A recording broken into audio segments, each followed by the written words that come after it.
বিজয় দিবস সামনে রেখে যশোরের গদখালির ফুল বাজারে বেচাকেনার জমজমাট। মৌসুমের শুরুতে ফুলের ভালো দাম পাওয়ায় খুশি ফুল চাষিরা।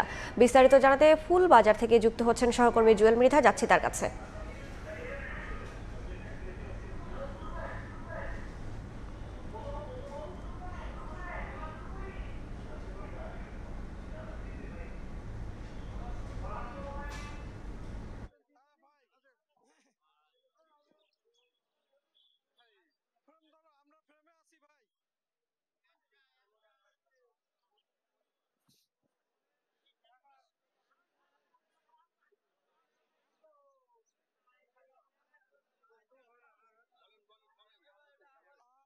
এই মুহূর্তে আছি যশোরের গদখালি বাজারে। এই মৌসুমের প্রথম বাজার চলছে।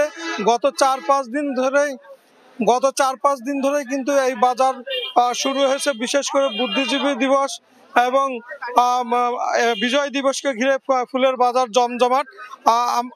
আমরা আজকে কথা বলেছি ব্যবসায়ীদের সাথে যে গত 4 দিন ধরে ফুলের বাজার আস্তে আস্তে বেড়েছে। 5 টাকার গোলাপ সর্বোচ্চ 12 টাকায় বিক্রি হয়েছে।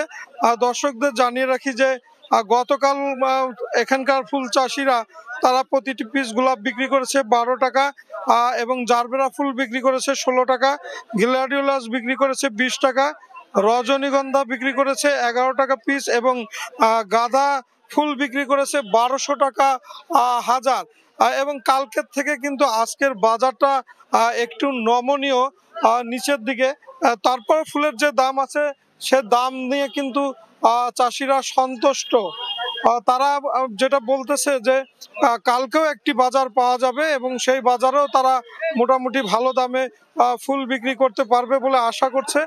আমরা চাষিদের সাথে কথা বলেছি যে একজন চাষি গত 4-5 দিন যে ফুলের দাম পেয়েছে তাতে তারা কিন্তু অন্তত 20 থেকে 25 হাজার টাকা করে ফুল বিক্রি করেছে একজন চাষি।